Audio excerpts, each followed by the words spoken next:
Tom, before we move on to the major topics today, I want to go back to something. I know I asked you this on Friday, but we were talking earlier on about this new movement. It's not an official political party yet, but we're going to be talking to Colin Standish right after we get done talking to you.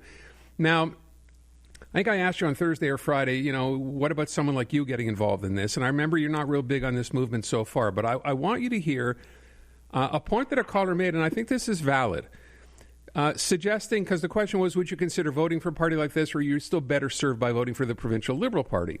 And Donna called and said this.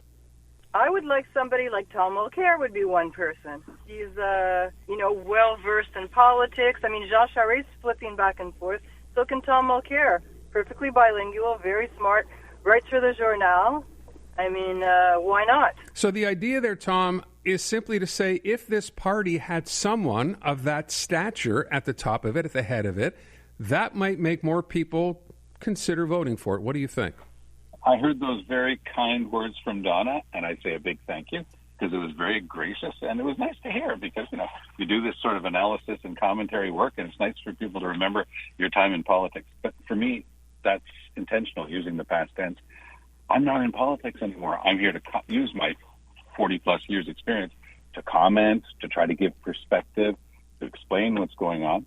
So I look at the arrival of this new party. I will see who's involved. I know that Mr. Standish is going to be there. I know that Keith Henderson is very much a part of it. I think that Mr. Libman is very interested in and favorable to it.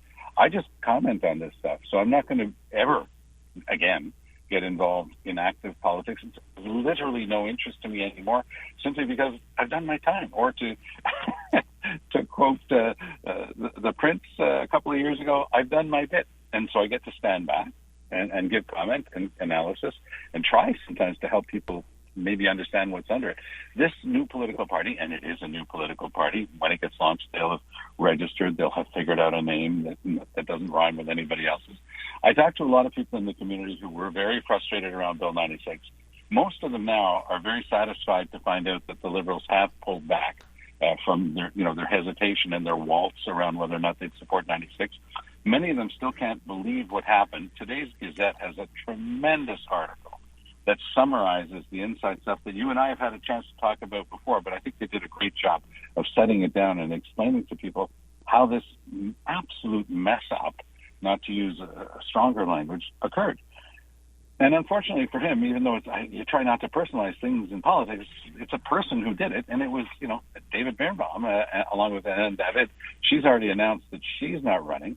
Now, that's interesting to talk about David in the same sentence that I mentioned that Hélène David is leaving, because I can tell you that the people who are around this, not all of them agree with the idea of a party because they know that they've got no chance of electing anybody. They do know that, most of them anyway. The ones who know anything about politics know that.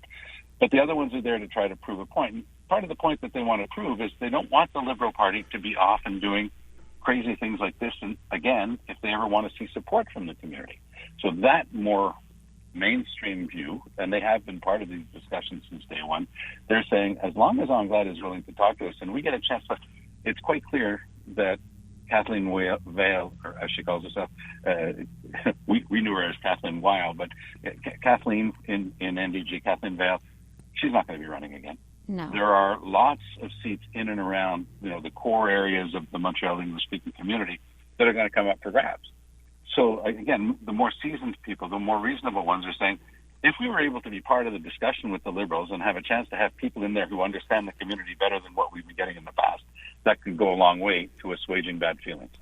Tom, I want to ask you one thing, and then we'll move on. How is this different now? Because that Robert Libman on earlier on. Here's the guy who started the Equality Party. It's 35 years later. How is the situation any different now from what it was then that caused the start of that party and had some people elected, although only for a short time? Are we not back in the same place?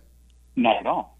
Because at the time, you had the resignation of people of the caliber of Herb Marks, an extraordinary politician and lawyer and human being, another incredible human being who's still very much with us, Cliff Lincoln, Richard French, a little bit less known today because he didn't stick around Montreal too long after that. And so you had these top-level Anglos who were in the government. Herb had been the justice minister of the province of Quebec, for heaven's sake.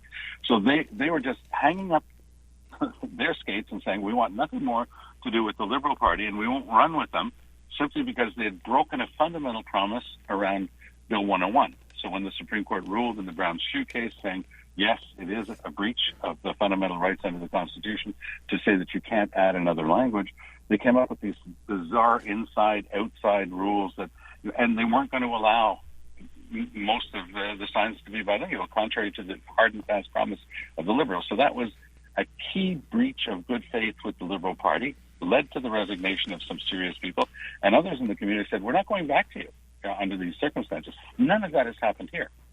Bill 96 is not something that the Liberal Party did. It's something that the CAC government did, and the Liberals have made it clear they're voting against it.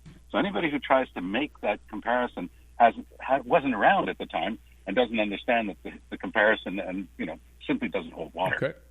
So before we move on, though, I would like to know, as you mentioned, Hélène David won't run again. What do you think the future holds for David Birnbaum? There's a lot of controversy around David, and I've known him for years, and I feel badly.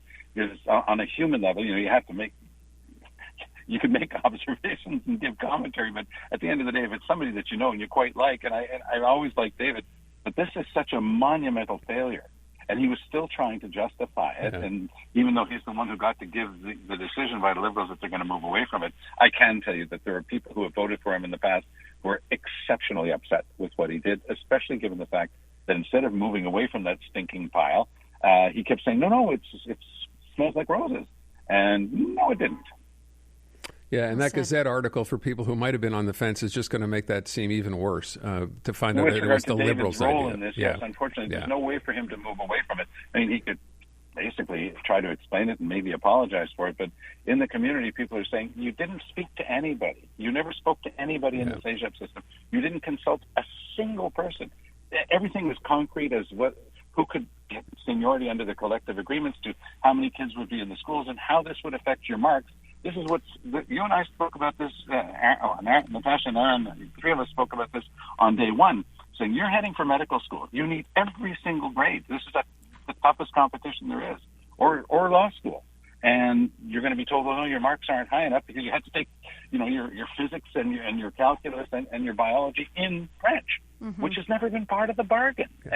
And for the Liberals to have brought that forward and to try to justify it, a lot of people are just not feeling. Yeah, I still don't understand, even after having read the Gazette piece, which kind of lays it out, and we sat back and looked at it and went, wait a second.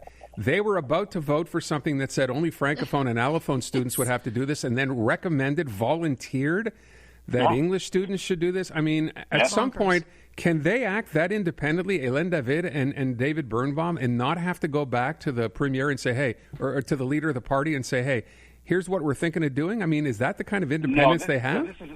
This is very interesting spin that some of the people trying to push for this new party, they've been spinning this for a week now, trying to say, well, if this is the way it works, the leader's office would have had to know, like as if any of these people have ever set foot inside the Liberal caucus and could possibly have that opinion, or were informed that it was the leader's office who was involved in it.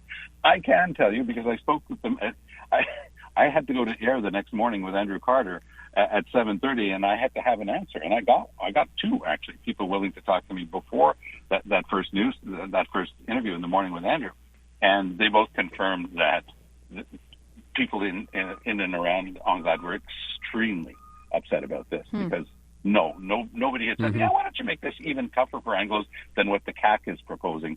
No, that was not a decision of Anglade's office. It was incredibly clear that the Liberals had thought of trying to find a way to avoid shutting the door, this quota system for English CEGEPs. They didn't like that. They were opposed to it. They, of course, never liked and have always opposed Bill 96 and 21's use of the notwithstanding clause.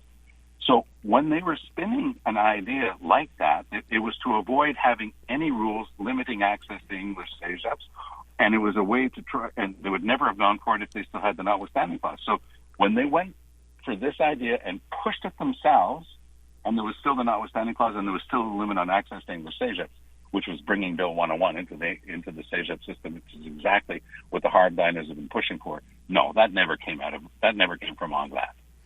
I was just going to ask you, do you think Hélène David was made to walk the plank? And if she did, will David be basically told to do the same? Well, she's got her full freedom of expression, doesn't she? She's leaving politics. So if she had anything to say about this, I imagine we'd hear from her.